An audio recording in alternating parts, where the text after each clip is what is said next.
Hi hello welcome to the series of SQL. ఈరోజు మనము SQL సిరీస్లో managing the data using DBMS అంటే database management software. అసలు మనము మేనేజింగ్ ద డేటా అంటే ఏంటంటే ఏదైనా ఒక డేటాని మనము స్టోర్ చేసుకోగలగాలి పర్మనెంట్గా. అండ్ అదే టైంలో స్టోర్ చేసి పెట్టుకున్న డేటాని మనకి నీడ్ ఉన్నప్పుడు ఓపెన్ చేసి చూసుకోగలిగితే దాన్ని మనం రిట్రీవింగ్ ఎఫిషియెంట్లీ అని అంటాము. సో సింపుల్ వర్డ్స్లో మేనేజింగ్ ద డేటా అంటే స్టోరింగ్ పర్మనెంట్లీ, రిట్రీవింగ్ ఎఫిషియెంట్లీ. దీన్ని మనము మేనేజింగ్ ద డేటా అని అంటాము. అసలు డేటా అంటే ఏంటంటే a collection of raw facts or figures or statistics, images, audios, videos ఏదైనా సరే మనము ఒక డేటాని కలెక్ట్ చేసుకుంటాం కదా, దాన్ని డేటా అని అంటాము. ఆ కలెక్ట్ చేసి పెట్టుకున్న డేటాని మనం ఒక ప్లేస్లో స్టోర్ చేసుకుంటాం కదా, దాన్ని ఇక్కడ మనం డేటాబేస్ అని అంటాము. ఈ కలెక్ట్ చేసి పెట్టుకున్న డేటాబేస్లో ఉన్న డేటాని మేనేజ్ చేయగలగాలి. Manage means storing permanently and retrieving efficiently. దాన్ని డేటాబేస్ మేనేజ్మెంట్ అంటాము. ఇది ఎగ్జాంపుల్ డేటాబేస్ వచ్చి స్టూడెంట్ టేబుల్లో మనము నేమ్, ఏజ్, ఈమెయిల్ అది కూడా ఒక టేబులర్ ఫామ్లో మనము స్టోర్ చేసి పెట్టుకుంటున్నాము. సో దీన్ని మనము డేటాబేస్ మేనేజ్మెంట్ అని అంటాము. డేటాబేస్ మేనేజ్మెంట్లో కూడా మనకి మళ్ళీ 2 టైప్స్ ఉంటాయి. దట్ వచ్చి మనకి relational and non relational database managements అని అంటాము. సో ఈ రిలేషనల్, నాన్ రిలేషనల్ ఏంటంటే, first of all relational database ఏంటంటే ఏదైనా సరే ఒక డేటా వెల్ ఆర్గనైజ్డ్గా మనం స్టోర్ చేసుకోగలిగితే దాన్ని మనము రిలేషనల్ డేటాబేస్ అంటాము. వెల్ ఆర్గనైజ్డ్ అంటే ఏదైనా సరే ఒక డేటా టాబులర్ ఫామ్లో ఉందంటే by using rows and columns మనం దాన్ని వెల్ ఆర్గనైజ్డ్ డేటా అని అంటాము. సో ఈ టేబుల్లో మనము ఇలా ఒక బాక్స్ ఉంటుంది కదా, దాన్ని సెల్ అని అంటాము. వీటిని కాలమ్స్ అని, వీటిని రోస్ అని మనం అంటాము. సో ఏదైతే ఒక టాబులర్ ఫామ్లో రోస్ అండ్ కాలమ్స్ యూస్ చేసుకొని మనం ఒక డేటాని టాబులర్ ఫామ్లో స్టోర్ చేసి పెడతామో దాన్ని వెల్ ఆర్గనైజ్డ్ డేటా అంటాము. అలా వెల్ ఆర్గనైజ్డ్ డేటాలో మనము రిలేషనల్ డేటాబేస్ అంటే ఏంటో చెప్తాను చూడండి. ఇట్లా మనకు 2 టేబుల్స్ ఉన్నాయి. ఇలా 2 టేబుల్స్లో ఒకటి డిపార్ట్మెంట్ టేబుల్ ఉంది, ఒకటి స్టూడెంట్ టేబుల్ ఉంది. ఈ స్టూడెంట్ టేబుల్లో నేము, ఐడి ఉంది, డిపార్ట్మెంట్ ఐడి కూడా ఉంది. ఇక్కడ డిపార్ట్మెంట్ ఐడి ఎందుకు వచ్చింది అనేది నేను చెప్తాను. అండ్ నెక్స్ట్ డిపార్ట్మెంట్ టేబుల్లో డిపార్ట్మెంట్ నేము, డిపార్ట్మెంట్ ఐడి ఉంది. సో మనకి ఇక్కడ 2 డిఫరెంట్ టైప్స్ ఆఫ్ టేబుల్స్ అనేటివి ఉన్నాయి. ఈ 2 టేబుల్స్కి మనం ఒక రిలేషన్ని కనెక్ట్ చేయగలిగితే దాన్నే మనము రిలేషనల్ డేటాబేస్ అంటాము. సో ఇక్కడ బై యూజింగ్ డిపార్ట్మెంట్ ఐడి మనం ఈ 2 టేబుల్స్కి ఒక కనెక్షన్ అనేది క్రియేట్ చేసాము. ఇలా 2 టేబుల్స్ని ఎందుకు కనెక్ట్ చేసామంటే,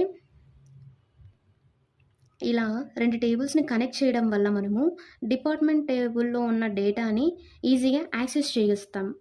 యాక్సెస్ చేయడం అంటే ఇక్కడ ఫర్ ఎగ్జాంపుల్ అంకిత అనే అమ్మాయి ఉంది. ఆ అమ్మాయి స్టూడెంట్ ఐడి వచ్చి 202, ఆ అమ్మాయి డిపార్ట్మెంట్ ఐడి వచ్చి 002. అసలు డిపార్ట్మెంట్ ఐడి మనము ఒక అమ్మాయికి డిపార్ట్మెంట్ ఐడి లేకుండా మనము ఏ డిపార్ట్మెంట్ మనది ఎలా చెప్పగలము?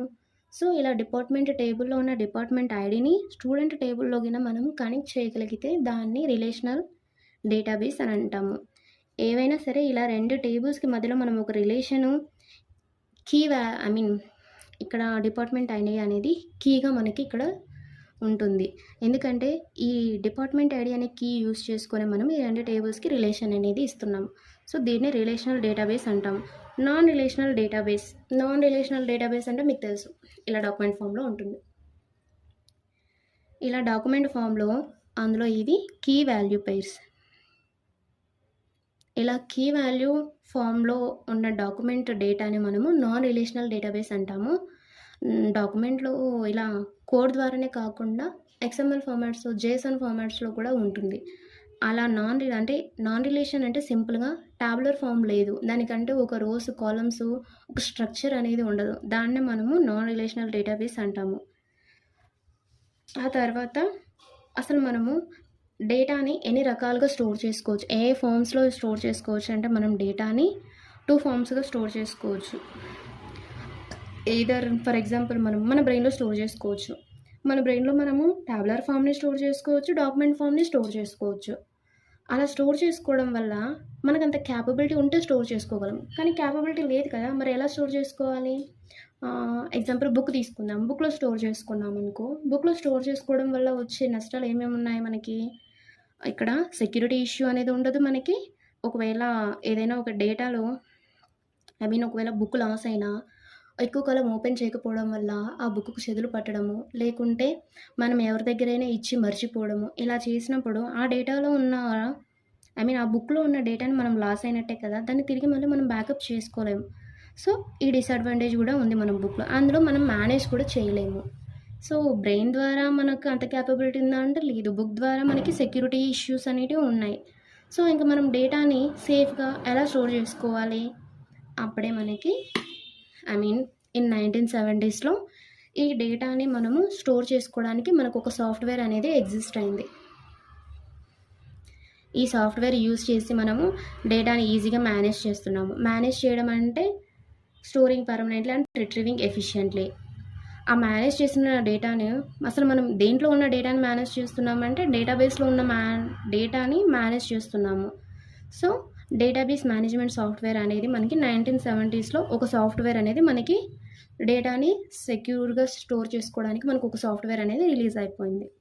సో, ఈ డేటాబేస్ మేనేజ్మెంట్ సాఫ్ట్‌వేర్‌లో కూడా మళ్ళీ మనకు 2 టైప్స్ ఉన్నాయి. Relational and non relational.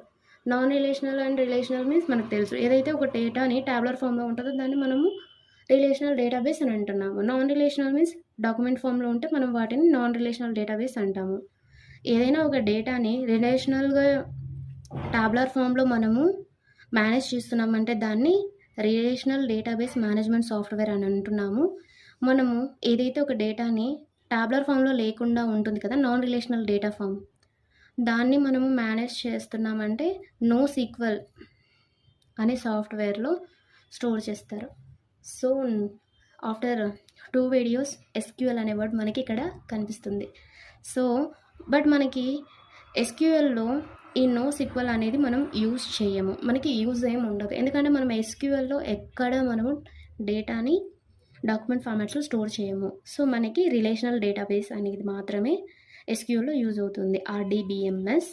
So, by using rows and టాబులర్ columns మనం డేటాని స్టోర్ చేస్తాము. సో, ఇలా డేటాబేస్ అనే ఒక సాఫ్ట్‌వేర్‌లో మనకి కావాల్సిన డిఫరెంట్ టైప్స్ ఆఫ్ డేటాని మనము స్టోర్ చేస్తాము. సో, ఇలా మనము ఒక సాఫ్ట్‌వేర్‌లో డేటాబేస్‌ని స్టోర్ చేసుకోగలిగితే దాన్ని డేటాబేస్ మేనేజ్మెంట్ సాఫ్ట్‌వేర్ అని అంటాము. So, this is the video of managing the data using database management software. So, ఈ వీడియోలో ఏవైనా డౌట్స్ ఉంటే కామెంట్ సెక్షన్‌లో కామెంట్ చేయండి. వీడియో నచ్చినట్టయితే ఒక లైక్ కొట్టి ఛానల్ సబ్స్క్రైబ్ చేసుకోండి. నెక్స్ట్ వీడియోలో ఆర్‌డీబీఎంఎస్ గురించి మాట్లాడుకుందాం. Until then let's you. Bye bye. Thanks for watching your video.